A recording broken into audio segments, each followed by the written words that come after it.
This is Loggers and Loudmouths, Conversations Unfiltered. What's going on, everybody? Thanks again for joining in to this week's episode of Loggers and Loudmouths. I am, of course, your host, Ty, sitting here with my buddy Cam. Hey, guys. How's it going? As always, before we start off the episode, I think it's time to crack a beer. It is. We can't be loggers and loudmouths without a beer, right? So this week we are drinking Burial Brewing's Fest. For you, for all, for us, which is a Oktoberfest Marzen-style beer. Back-to-back weeks of Marzens for us, isn't it? Yeah, we're hitting Asheville twice. Yeah, that's here. true. That's a good point. So this buddy got me this, but this actually came up as one of the top-rated fest beers in all the country based on Untapped. Now, I mean, take that for what it's worth, but it's pretty solid. It's good drinker. I think the White Labs from last week still takes the cake for me. Yeah, the White Labs from last week was a little bit smoother in my opinion, but this is still a phenomenal fest beer. Yeah, for sure. And Burial doesn't do anything bad. I was going to say they hit it out of the park every time. They do. If you like stouts, check out their stouts. I think once a year, twice a year, they do like a donut pairing, so you can come and they'll pair like 4 or 5 donuts with different stouts. It's delicious. They hit hard on the IPAs too. They do. Yeah. Like I said, I've been there a few times. Never had anything bad. That being said, Cam, why don't you kick us off with our first topic of the day? Well, before we do that, let's tell our adoring fans about our wonderful homebrew competition last night that you hosted. Oh yeah, absolutely. Totally forgot about that. It's been all of 6 hours since we finished that.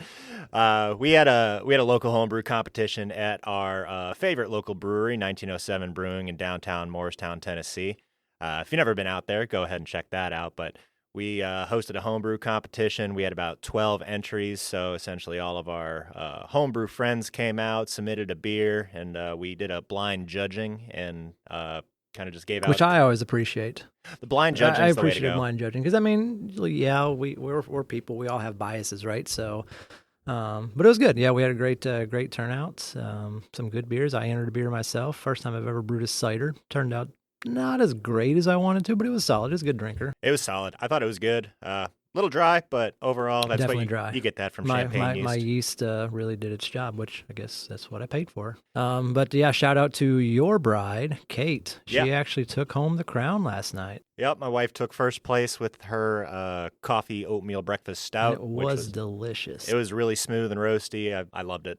Yeah, it was good. Yeah, you brought over a growler when you came over to record, so I'm excited about have that later. Yeah, we're going to bust into that later, But yeah, it's good. So yeah, if you like beer, tell us what your favorite beers are. Tell us some of your favorite places to go and enjoy a nice lagery, frothy beverage. But that being said, kind of jumped the gun there in the beginning, but Cam, why don't you take us away with our topic number 1 All right, for so the this day. is an interesting one today. We're going to start serious because I like to end with fun. It's more fun to end with fun. So our topic today is one that could stir up some debate. It's universal basic income. So universal basic income, do you think it's a good idea? Why or why not, essentially? But basically, what is it? It's kind of I guess a lot of people call it like a social welfare program that proposes basically that all citizens within a given population regularly receive some sort of minimum income. So, for example, let's just say our U.S. government decided next week to implement this. They give everybody, every adult, $1,000 a month. I mean, we kind of did this with COVID a little bit, right? Yeah, I was going to bring that up a little bit later. I think I have a pretty solid definition here. I think that'd be important to kind of give to the listeners. So according to the internets, universal basic income is financial support provided by a government in the form of standard reoccurring payments to individuals without the need for pre-qualification. Yeah. So 0 conditions on this. They're basically just saying, hey, here's $1,000 a month. Do with it as you please. And kind of looking at this from what I've researched, $10,000 a year, $1,000 a month. That's kind of the number. I think that's the most popular that's been thrown out there so far. All right. So this it actually became pretty popular probably we heard a lot about it during the 2020 election. If you recall, a guy by the name of Andrew Yang, who also he was a Democratic nominee for the president back in 2020, and this was kind of his platform. His platform was, hey, I think that we should really try this universal basic income, and he basically proposed what he called a freedom dividend, which basically was going to provide people with about $1,000 monthly, every American adult with $1,000 monthly. So since then, it's been tossed around, but I think it's more of a political chess piece than anything. I kind of tend to agree. I'm pretty straight down the middle on this topic. I Same. can really see the pros and cons to each. Yep. I will say I am a big fan of efficiency, and I think that if universal basic income was even going to be kind of a realistic long-term solution for financial inequality, I think we would have to really overhaul what's going on in the government and how they operate. I mean, obviously, we still have social welfare programs. The food stamps, Yep. Social SNAP Security, benefits, WIC, all that stuff. yeah, stuff like that. I can't imagine that anyone would think that our government runs at peak performance. I mean, we're currently sitting, what, $3 trillion in debt? Where the heck are we going to get money to do something like this? Well, ironically, if you do the math, that's about the number that It would take? we would need to come up with to Really? give everybody 18 years or older that kind of stipend. On an annual basis? Hmm. Nice. That's a lot of money. It's a ton of money. All right, so I like taking things from a pro-con standpoint. You kind of mentioned pro-con, so there are obviously some pros, and there are definitely some cons to both sides. So again, our goal isn't to give you a definitive answer. Our goal is to discuss the topic and help you to ideally formulate your own opinion and have conversations with your friends and whoever else you want to talk about this with. So let's talk about some of the pros. Poverty reduction is obviously the biggest one. We can help reduce poverty. Thoughts on that? Yeah, I think that's the overall goal for sure. Yeah, ultimately, yeah. Now, interestingly enough, there was an experiment that's ongoing in Kenya currently. It started in 2017. And essentially, they divided about 20,000 people into 4 different subsets of the population. And just not going super deep into it, but overall, the categories were individuals receive 75 cents per day for 12 years.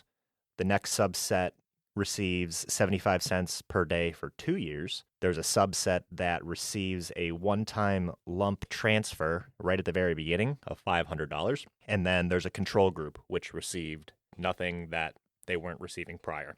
Okay. So obviously 2017, it's a 12-year study, so it's still ongoing right now. But they did kind of check in with a subset of all of those groups to kind of try to gauge what reactions and results are occurring at this point in time.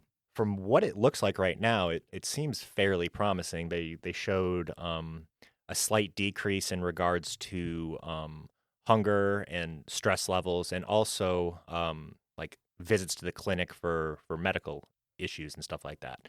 So it seems to me that kind of experiment is probably aimed more towards providing people food. Yeah, so they're not starving. And agreed. If you don't need food, then everybody deserves to eat. That should never be of question. The big thing I think is in regards to this study, it's an interesting study. Again, it's a 20,000 person population. That's small. It's very Super small. Small sample size. Yeah. So I think this might be the largest kind of example that we've seen of this. As of right now, there's no country on earth that does universal basic income. There were, There's been a few. I got a couple examples if you want me to share one. Yeah, go ahead. All right. So believe it or not, there is one currently still ongoing in the good old US of A. Is there really? Yeah. Huh. The Alaska Permanent Fund Dividend. So this is, it's kind of I guess it's not technically a monthly benefit, but basically what they do is on a yearly basis, Alaska has been distributing a share of the state's oil revenues to anybody who is eligible. Now you have to go through the whole process of filling it out, and I guess citizenship and all that fun stuff. I'm not sure what the details are there, but basically this year I think it's $1,300 a year. So again, nothing significant, $100 a month thereabouts. But it's still currently ongoing. But you say this is in Alaska? In Alaska, yep. Okay, and they have shown that it has actually helped to contribute it to poverty reduction and helps to kind of stimulate the economy. So I guess that's on the state level then. That would have to, 100% on the state level. And again, that's pretty minute, $1,300. And you got to think Alaska's not a particularly well populated state. So right. Again, small sample size. That's interesting. That's probably the closest example we have here in the States of something like that happening, other than that COVID stipend. That's an interesting one.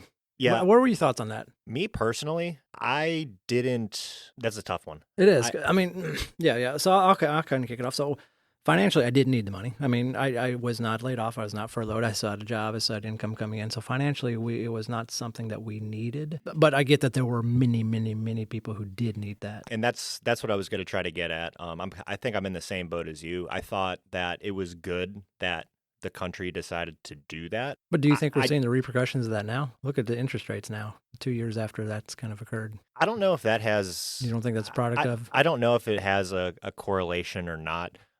What I wanted to say was in regards to the COVID stipends, I think it was necessary for a lot of people. For sure. I don't think it was necessary for all people, myself included. Agreed. Because in my opinion, like I didn't necessarily need that money coming in. No. It was nice to get, but I mean, I just put it in my savings account. Same. I didn't do anything special with it immediately. I just threw it right into my investment account. I was like, all right, I don't need this, so I'm going to do the same thing.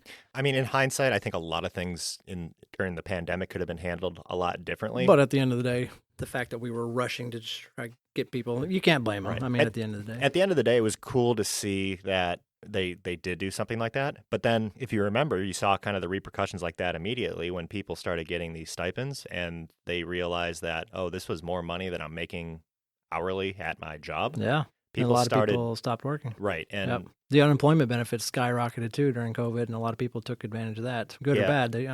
Again, some people need it. We're not faulting those people. I think that's one of my biggest concerns too. I think a lot of these social programs mean well, and they are necessary. Mm-hmm. I think you're always going to have a subset of the population that tries to milks it and takes advantage of it and tries to live and scam the system, which I'm not a fan of that. Of course not. You're never going to get a perfect linear result. I think there's always going to be nuances in regards to people and how they act and what they do. Yeah. Another one of the big talking points as a pro for UBI is promotes equality. So it can help to contribute to reducing income inequality by providing, again, basic kind of income to everyone. And this is kind of obviously regardless of any socioeconomic background. So in regards to the inequality aspect of it, I guess it bridges that gap to a degree, but you still have such a sweeping arc of where people are financially in this country. Yeah. So obviously that's going to benefit people in the lower class much more than it does people in the higher class. Sure. And by definition, it's universal basic income without the need for pre-qualification. So, I mean, if you got a billionaire who's, totally financially fine, he's going to get it too. He's still going to get that, or he or she's going to get that, $1,000 a month or $10,000 a year or whatever the dollar amount is. And again, it could, going back to a potential con, could de-incentivize people from actually wanting to work. I mean, $1,000 a month isn't going to pay anybody's bills. We see. You can make a dent. I mean, you think about it. It'd be you and your wife, so you'd get $2,000 between the two of you. That pays your mortgage, probably pays your electric and your water and all that stuff every month. For sure. The way I've researched this is that it kind of gives everybody a starting platform to stand on. Yep. I mean, $1,000 a month individually, you can buy groceries with $1,000 a month. 100%. You're not going to go hungry. Yep. And I understand that's a generalization, and there's a lot more, bills and stuff like that people have. Yep. But you could almost meet your basic necessities of life. Kind of playing off what we talked about last week. We need shelter, we need water, we need food. Yeah, and I'm not saying it's going to be ideal or comfortable or anything like that, but I think you're at least not going to go hungry. Yep. I agree 100%. Again, it kind of goes back to that unequal distribution. What are your thoughts on? So, all right, let's say somebody, I guess Biden would be the one who implemented this. Current government says, hey, starting next month, you're going to get $1,000 a month. What would your thoughts be? What would you do with that money? Do you have any plans for it? What would I do with that money? I'd probably do the same thing I did with the COVID stipend. I'd probably invest it. Yeah, or just throw it into your investment accounts. That's I'd probably do the same thing. All right, so I do have a couple of examples of where UBI has not worked. So Finland actually did relatively recently, they did a 2-year UBI experiment from 2017 to 2018, basically giving everybody, again, universal basic income. And it did show that participants reported improved well-being. The impact on employment, pretty inconclusive, so it didn't really show that this really kind of got people up off their feet, got them out to go to work. So the government ultimately decided not to extend the program.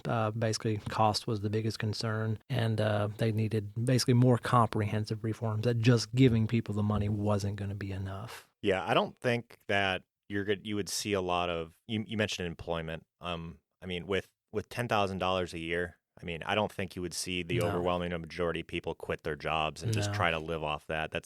That'd be pretty difficult to do that'd in be any kind of comfortable situation. One thing I want to bring up is, like I said before, just because we've had a system in place for the past X number of years doesn't necessarily mean that we need to continue that going forward. Just because you've done it for all this long doesn't mean it's necessarily the the best way correct to do or it. Yeah. the best No, way to we do are it. creatures of habit, but you're right. Sometimes we need to Right. take a step back and reevaluate. So when I think about universal basic income, I would think that we would have to kind of overhaul the entire system, not just, add this little portion to the government funding programs. I think you'd have to take a step back Agreed. and try to Because either, would this replace things like SNAP benefits, WIC benefits, or would this be in addition to? At the end of the day, that's a lot of money going out. yeah, I think the financing part of it would be fairly difficult. I Yeah. think a lot of that can be, at least some of it could be absorbed by streamlining government processes and programs. For sure. Because I feel like we do waste quite a bit of money in this country. For sure. But at the end of the day, I think the biggest thing on people's minds is, if this is going to get implemented, A, how are you going to fund it? And B, are you going to increase my tax rate? Well, I that's a think good point. Yeah, you got it. Because I mean, eventually that money's got to come from somewhere, right? right. We can't just make money.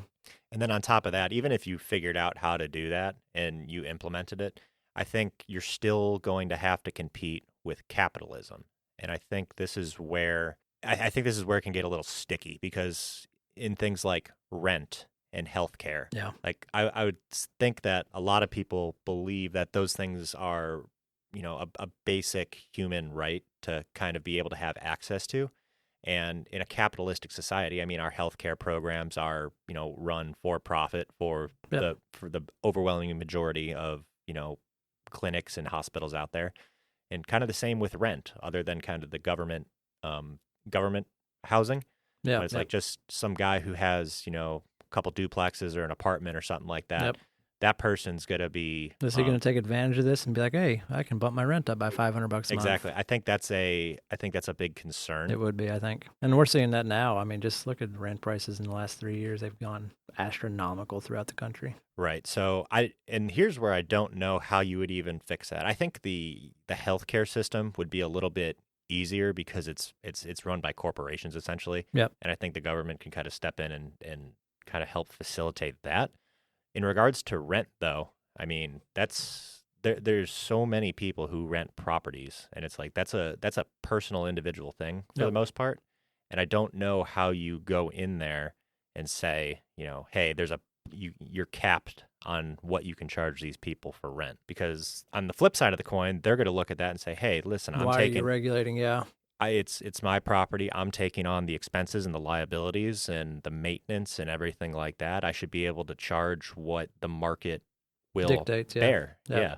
Yep. So it's a very complex it's a issue. slippery slope too. I think there's definitely potential for improvements and maybe like hybrid systems that could be put in place to take steps in this direction. Yep. But if this was something that like we're coming up on the election in 2024, Hmm. if candidates are running on this platform, and I'm sure it's going to come up, it's like this is not the kind of decision that I would like to see, implemented in a month. No, this is something that's going to take a lot of planning. There's a lot of chess pieces that got to be put in the right place for this to work. And that's where I'm a little pessimistic about the whole situation because if history serves us, any kind of foresight, it's not going to be very efficient. No, I mean, again, we have no examples of this working really successfully throughout the history of the world. So, And then, like I said, we brought up the Kenya example, and that's an interesting case study, and I'd be curious to see at the end of the 12 years, what the results are. long term, yeah. But at the end of the day, Kenya is a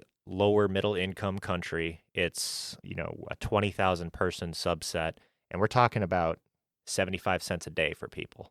that's a different world in comparison to what we have in the United States. Agreed. Yeah, 75 cents a day for us isn't going to buy you a Coke out of the vending machine, but for other people, and I teach nutrition as my day job. I think, don't quote me on these numbers, but it's less. I think it's like 20-ish% of the world's population lives below the international poverty line.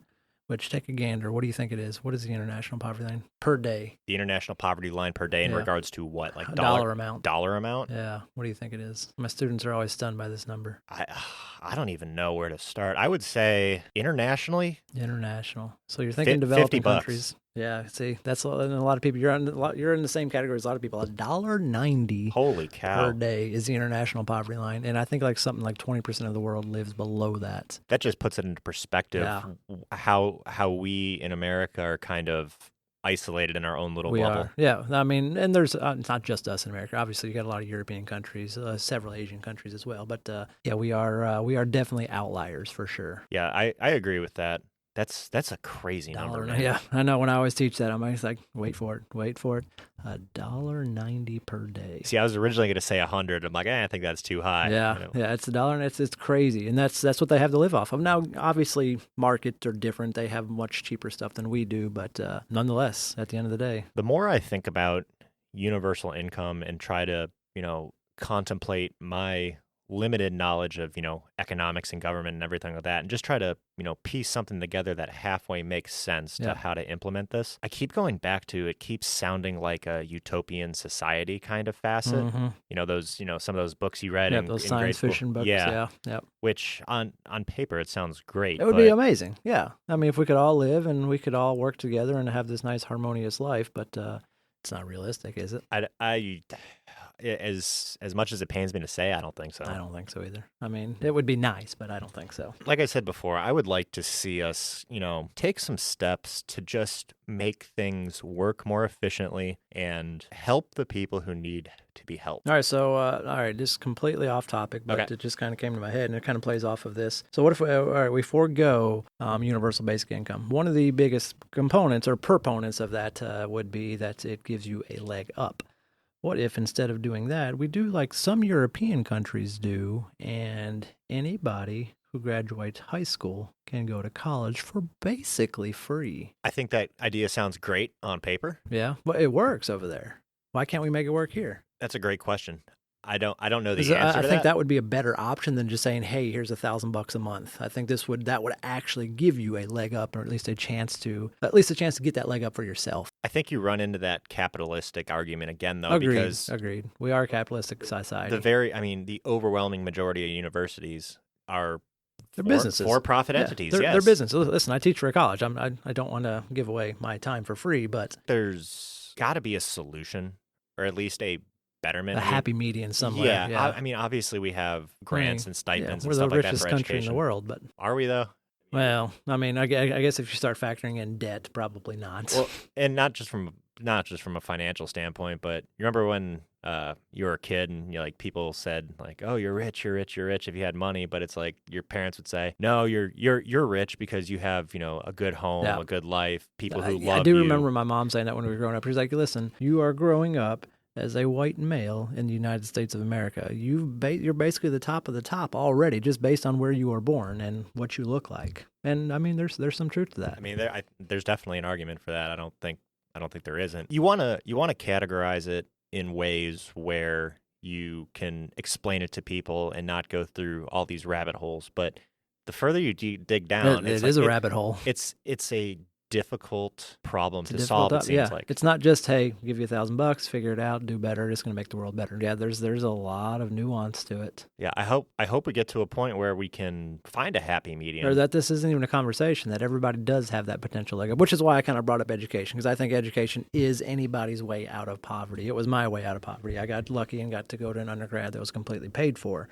So I think education really is that kind of defining factor of giving you the leg up without giving it to you. You have to work for it. I mean, just because you get into a great school for free doesn't necessarily give you a means to an end. And that's the thing. Education's very big. It was always very big in my family, especially with my grandfather. So, I took school fairly seriously and, got to where I am today. But at the end of the day, people need to have the drive to want to Agreed. do that. Agreed. You don't have to go to college to do that. I mean, we're seeing No. that a lot more these days. That a lot of students are foregoing college. They're like, hey, these trades can pay me really well, and I don't have to actually spend 4 years and who knows how much in debt to get this degree. Although it's easy, I think it's easy for us to say like, no, you have to have the drive to do something. But I mean, we're in a very good spot, and a lot of people, if you've been impoverished your entire life, the man's kicking you down all the time. 100%. You're gonna have a pretty bitter attitude towards a lot of things. Oh, 100%. And having drive to, go get an education to go to school. I mean, Listen, you can have all the drive in the world, but if you don't have the means, it means nothing. right.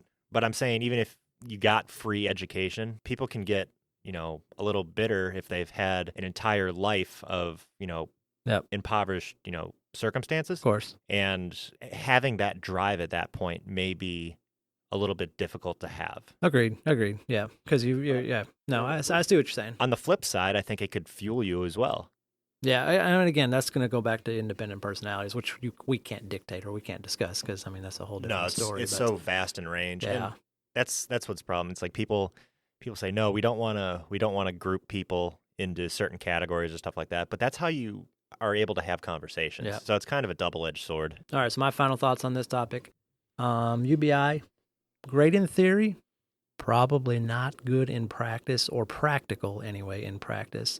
But I do think, and I'm going to go back to education, I'm an educator, that if we could find a way to maybe not give people free education, but significantly reduce the cost of going to college. I mean, you hear about it like when our parents went to college, they paid it's like $3,000-$4,000 a semester. Now you're paying $30,000 to $40,000 a semester.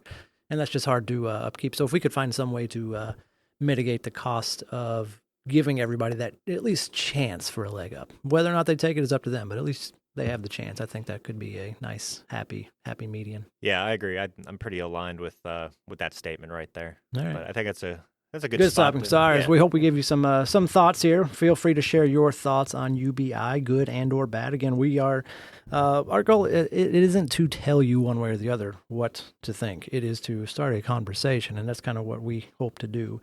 So please share any thoughts you have on the topic.